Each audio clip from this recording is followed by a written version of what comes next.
Hi, I'm Mark Davidson, and this is the Four Signposts.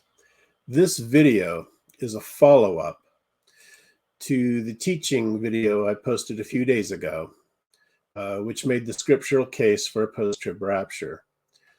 So the purpose here is to put further perspective on the rapture and the end times in general by considering how the four signposts will change the way we American Christians will view the end times. I'll do this using 3 points, as you can see there. The four signposts themselves, what are they? The exact rapture timing is irrelevant to the signposts, first of all. And then the four signposts, when they occur, the actual four signposts, they will change our views on the end times. So, what are the four signposts? Well, many of you have already read about this for years on my website as well as in Daniel Revisited. But the four signposts are four major events in the Middle East involving 7 nations that lead to the emergence of the man who will be the Antichrist. And we derive this interpretation from Daniel 7, Daniel 8, and Revelation 6, verses 1 to 8. The first signpost, in red there, 1SP, is the Iraq government is to change from something beastly, which it did under Saddam Hussein, to something civilized, a parliamentarian democracy. And it did so starting in 2003. The second signpost, 2SP, is Iran forces will invade and occupy much of the Middle East, not Israel, Muslim nations, cutting off the oil and starting a great Sunni-Shia war. The third signpost is Turkey will lead a fourfold Sunni confederacy to take back the Middle East from Iran, making a great single nation. And the fourth signpost, 4SP, is that great nation will split into 4, and the Mahdi will arise, and this is the man who will be Antichrist, and he unites the 10 Islamic nations.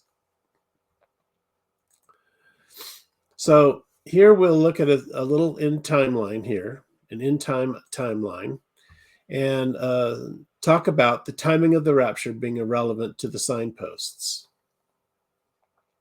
So we see the signposts there, 1SP, 2SP, 3SP, 4SP, prior to the tribulation. The timeline begins with the first signpost in 2003 and ends with the second coming. And you can see that the tribulation starts right at the end of the fourth signpost.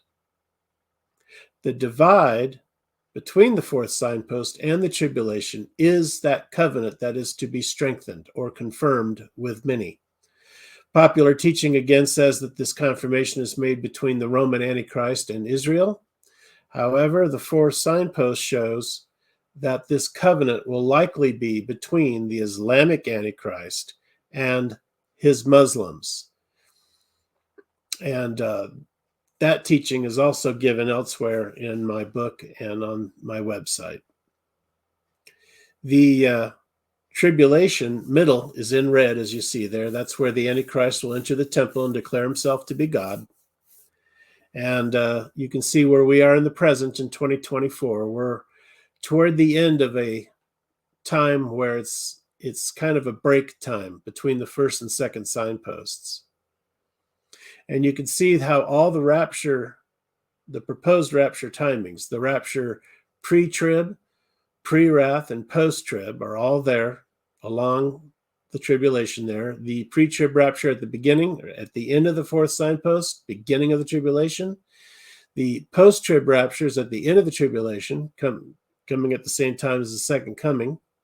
And then the pre-wrath rapture, which is sometime in the second half of the tribulation.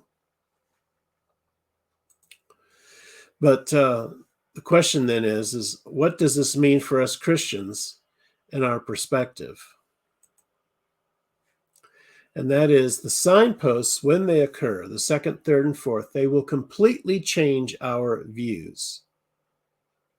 For the second signpost to proceed, for Iran to run out, something huge will happen to the United States to make the Mideast station forces that the USA has put there to be withdrawn or defeated.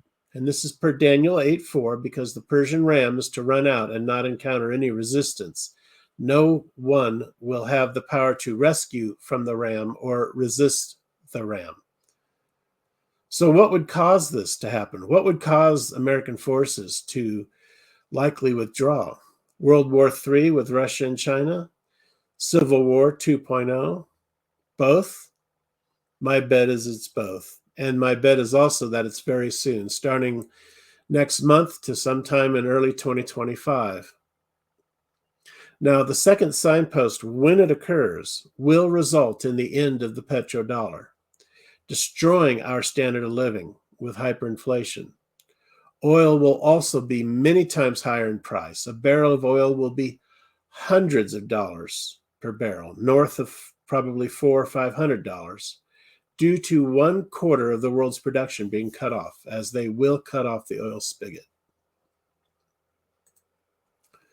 So the second signpost is not going to be just another armchair event. You know, up to now, we Christians, we did sit in our armchairs watching Israel become a nation. And we watched the Jews gather in the mountains of Israel. And we watched Israel conquered the Temple Mount in 1967, making way for the third temple. But the second signpost is different. Going back a step, even the first signpost was an armchair event. We watched Saddam Hussein be taken out and Iraq's government change into democracy. But this second signpost will be in your face. It will destroy our way of life. It'll make us all poverty-stricken, as God will strip away the cultural idols so people can come to Christ. And this stripping away of cultural idols, which I write about in Hidden Babylon, chapter 11, is already started with China, where the CCP came in, stripped away all the Buddhism and Confucianism of traditional China. And so we have over 100 million Chinese that have come to Christ. The same thing will happen in the middle of the earth, where Antichrist takes over. And we're going to see it here in the Americas, as our cultural idol, money and wealth, will be stripped away. So by the end of the fourth signpost, you will be a battle-hardened spiritual Christian, as you have already learned to have complete faith in Christ. You will need him for every scrap of food. You will need him and be dependent on him, even for toothpaste and a toothbrush. Or, sadly, you may have fallen away from the faith. Either way, at the end of the fourth signpost, you will likely not even care about the timing of the rapture. And here in the United States, being a whole ocean away from the Middle East, because of the possible loss of the internet and electricity, we here in America may not even know the exact time that the tribulation begins. Because again, the covenant will be between Mahdi and the Muslims, and that is across a vast ocean. Keep in mind, too, one last little note here is that the tribulation is overblown in many teachings, I believe. Again, as the four signposts teaches, and in my research that I write about in Hidden Babylon. For instance, there will be no one world government. It won't be like there's no place to run and hide. We know China in the East is separate due to Revelation, being the kings of the East. And the Americas will be separate too. As the great city, Babylon the Great, the entire earth is divided into three. God will deal with each of the three parts, stripping away their cultural idolatry. So the Antichrist kingdom will only have the third of the earth that fell away and worships its isms. So that'll be the Islamic realm, Europe, and Africa. Also, the bowl judgments, which are deemed to be global. They're not global. They're deemed to be global because people think the Antichrist kingdom is global. But the bowl judgments will only cover the Antichrist realm. So, in conclusion, despite the scriptural proof of a post-trib rapture, especially in John chapter 6, which says 3 times that Jesus will raise up the believer at the last day, and Matthew 24:29 that says, after the tribulation of those days, that's when we will be gathered from the 4 winds. Despite that proof, we American Christians do have a hard time with a post-trib rapture, viewing the tribulation in terms of, let's be frank, our cushy life that we have had for over a century. We have never had to deal with persecution and martyrdom. We've never had to deal with hunger. We've never had to deal with truly hard times except during the time of the Depression. So I ask you, American Christians, especially you who believe that the rapture is pre-trib, wait until the end of the 4th signpost and see where you are in your faith, as I believe you won't care about the rapture or the timing of it, as you will only have Christ. And I would ask that you would please at least prepare yourself for the possibility of a post-trib rapture and see where the end times take us. Again, this last video I did a week ago and this one here, I do as a warning to the church to prepare God's people for the end times so that we won't be caught by surprise and fall away.